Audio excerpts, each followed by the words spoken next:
ইদানিং আমরা লক্ষ্য করছি বেশ কিছু নব্য সুফি যারা ইদানিং অনলাইনে অনেক জনপ্রিয়, অনেকেই তারা বিষোদ্গার করছেন বিভিন্নভাবে। বড় বড় দরবার, বড় বড় অলিয়া উলিয়ায়ে কিরামগণকে কটাক্ষ করে তারা কথা বলছেন। দেখুন, অত্যন্ত দুঃখজনক একটি বিষয়, বর্তমান সুফি সমাজ, বাংলাদেশের সুফিগণ এমনিতে একটি ক্রান্তিকাল অতিক্রম করছে। আমরা খুব দুঃসময়ের ভেতর দিয়ে যাচ্ছি এই সময়টাতে। একদিকে ওহাবি খারেজি আগ্রাসন, সুফিদের উপর চলমান ওহাবি খারেজি আগ্রাসন, ইতিহাসের জঘন্যতম, ইতিহাসের নিষ্ঠুরতম, নির্মমতম, বর্বরতম আগ্রাসন চালানো হয়েছে সুফি এবং সুফি স্থাপনা সমূহের উপর। এখনো ওহাবি খারেজিদের তীব্র জাতাকলে আমরা পিষ্ট। অপরদিকে দুঃখজনক বিষয়, দুঃখের সাথে আজকে দাঁড়াতে হয়েছে এই বিষয় আলোচনা করার জন্য। আমাদের সুফিদের ভেতরে আসলে বাস্তবতাটা হচ্ছে এই যে আধ্যাত্মিকতা, সুফিবাদ, এই জগৎটা হচ্ছে প্রেমের জগৎ। এই জগতের যারাই সবাই হয় প্রেমময়, তারা প্রেম দিয়ে মানুষকে আলিঙ্গন করে, প্রেম দিয়ে মানুষকে গ্রহণ করে। আমাদের মধ্যে নব্য কিছু সুফি যারা বিষোদ্গারের রীতি চালু করে ফেলেছে আমাদের এই সুফি সমাজের ভেতর। অন্যকে ছোট করে নিজে বড় হওয়ার অপচেষ্টা, এটা একটা অপসংস্কৃতি আমাদের মধ্যে চালু হয়েছে। অন্য দরবারকে ছোট করতে পারলে আমি বড় হইলাম, একজন প্রতিষ্ঠিত সুফির নামে একটা মিথ্যাচার বললে আমি বড় হয়ে গেলাম। এই ধরনের জঘন্য বিকৃত মানসিকতা আমাদের সুফি সমাজের মধ্যে অনেকের মধ্যে আমরা লক্ষ্য করতেছি। আমি আরো স্পষ্ট করে বলি, আজ থেকে অনেক আগে দুটি বই প্রকাশিত হয়েছে সুফিবাদ প্রকাশনালয় থেকে। একটি বই মারেফতের গোপন ভেদ রহস্য, আর একটি বই সম্ভবত মারেফতের গোপন দর্শন, অনেকেরই অজানা। সত্য বলতে এই দুইটা বইয়ের মতো মানে বস্তা পচা আবর্জনার বই আমি এ যাবৎ সামান্য জীবনকালে যতটুকু পড়াশোনা করেছি, এত বস্তা পচা আবর্জনার বই অন্য কোনো বই বাংলার ইতিহাসে, বাংলার ধর্মের ইতিহাসে আমার চোখে পড়ে নাই। এই বইয়ের ভেতরে কি লেখা? বইয়ের ভেতরে আসলে বই ব্যাপী আপনারা ওই যে হাটে বাজারে মলম বিক্রি করতে দেখেন না, তারা যেভাবে মলম বিক্রি করার অ্যাডভার্টাইজিং করে, ঠিক সেরকম কিছু কথা লেখা। কিরকম? লেখকরা সেখানে অনেকজন লেখক, বইটার ভেতরে একজন না অনেকজন লেখক, একটা প্রতিষ্ঠিত দরবার, সেই দরবারের পীর মাশায়েখগণ, তাদের ভক্তগণ, তারা সবাই মিলে বই দুটো লিখেছে। বইয়ের ভেতরে লেখা একমাত্র তাদের কাছেই নাকি রুহু নফস সম্পর্কে সত্য আছে।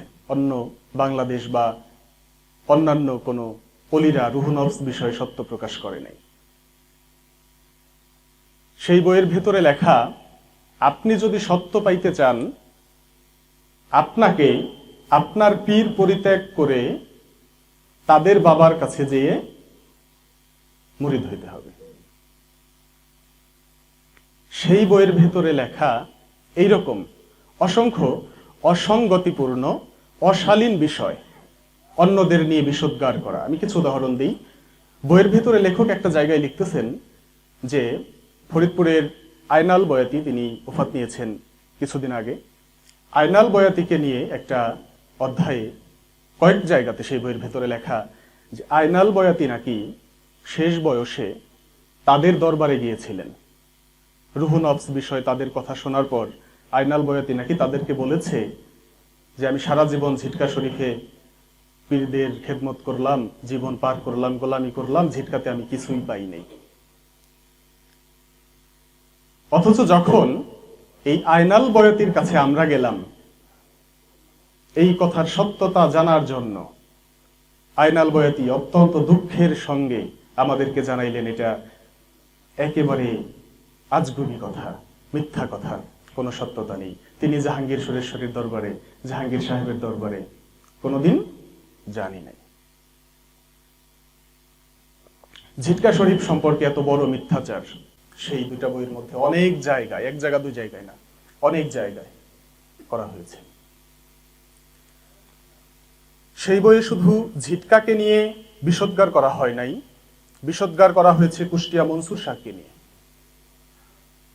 বিষোদ্গার করা হয়েছে, আপনারা জানেন অনেক সুফি সঙ্গীত জগতে হাসান চিশতি অনেক গান লিখেছেন, ইসরাইল শাহ তিনার ভক্ত, সেই হাসান চিশতিকে নিয়ে বিষোদ্গার করা হয়েছে, দেওয়ান আব্দুর রশিদ চিশতি নিজামীকে নিয়ে। ঝিটকার রুহু নফসের জ্ঞান নিয়ে তারা কটাক্ষ করেছে, তারা অশালীন ভাষায়, অসুন্দর ভাষায় কটাক্ষ করেছে।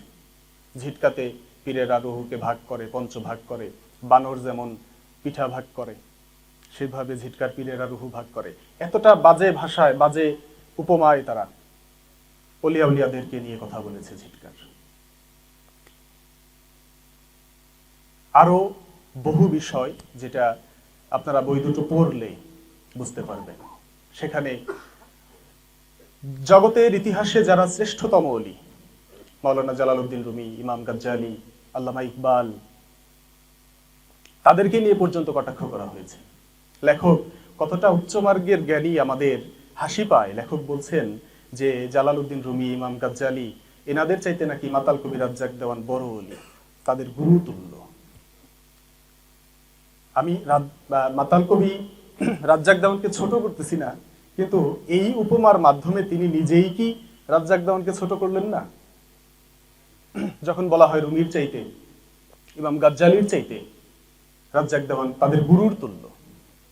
এরকম বহু বিষয় নিয়ে বিষোদ্গার এবং কটাক্ষে পূর্ণ সেই বই দুটো। ঝিটকা থেকে প্রতিবাদ জানানো হলো, তাদেরকে বলা হলো আপনারা এভাবে না লিখে আমাদের সঙ্গে রুহু নফস বিষয়ে আলোচনা করতে পারতেন। তারা তাদের আরো কুৎসিত জঘন্য চেহারা আমাদেরকে দেখিয়েছে, আলোচনায় তারা বসে তারা তাদের সেই অপপ্রচার অব্যাহত রেখেছে। ঝিটকা শরীফ আমরা জানি হযরত আহমদ কৌসার আলী চিশতি ওরফে জিন্দা শাহ, দেওয়ান আব্দুর রশিদ চিশতি সহ তারা বাংলাদেশে সুফিবাদ প্রচার প্রসারে তাদের কত সুদূর প্রসারী অবদান। যাক, সেদিকে বিস্তারিত আর যাব না। আজকে আমাদের যেই মুখ্য বিষয় রুহু নফস বিষয়ে আলোচনা করা, সেই বিষয়টি আমরা আলোকপাত করার চেষ্টা করব। আশা করি তাদের ভুল ভাঙবে। তারা শুধু ঝিটকা নয়, সমগ্র পৃথিবীর সুফি সমাজ, অলি সমাজকে হেয় করে, ছোট করে ক্রমাগত যেই বিষোদ্গার করে যাচ্ছেন, আমাদের এই আলোচনার মাধ্যমে আমরা আশা করি তাদের ভুল ভাঙবে। তারপরও আলোচনার প্রারম্ভেই বলে রাখি, রুহু নফস বিষয়ে আমাদের সাথে আলোচনার দরজা আপনাদের জন্য সবসময় খোলা। এটা আমরা পূর্বেও বলেছি, যে কোনো দিন যে কোনো স্থানে রুহু নফস বিষয়ে আপনাদের সঙ্গে আমরা আলোচনায় বসতে রাজি। তারা এখনো পর্যন্ত সরাসরি তাদেরকে আহ্বান করা হয়েছে, তারা আসেনি। এই বিষয়টি নিয়ে যখন আমার দাদা মুর্শিদ বেনজিরিয়া চিস্তিয়া দরবার শরীফের মহান মুর্শিদ কেবলা হযরত খাজা কাজী বেনজির হক চিস্তি নিজামী, তিনি যখন আওয়াজ তুললেন, কথা বললেন যে তোমরা যে সকল অলিকে ছোট করতেছো, রুহু নফস বিষয়ে কথা বলতেছো, এই বিষয়ে তোমরা জানো না, তোমরা জানো, তখন তারা তাদের সেই কুৎসিত কদর্য চেহারাটি আবার দেখাইল। সদল বলে আক্রমণ করে তারা অনলাইনে, আপনারা যারা অনলাইনে থাকেন তারা জানেন কত কুৎসিত ভাবে তারা গালিগালাজ করেছে খাজা কাজী বেনজির হক চিশতি নিজামীর মতো যুগ শ্রেষ্ঠ একজন অলির প্রতি। তাদের কটাক্ষ আমরা লক্ষ্য করেছি। যাই হোক, আজকের এই আলোচনার মাধ্যমে আমরা পরিষ্কার করতে চাই, আউলিয়ায়ে কেরামগণ যে পথে, যে মতে, যেভাবে আমাদেরকে মানুষ হওয়ার শিক্ষা দিয়েছেন, সেই পথটি সত্য পথ। নব্য তত্ত্ব আমদানি করে হাজার বছরের সুফিবাদের এই যে ফল্গু ধারা, এটাকে কলঙ্কিত করা যাবে না।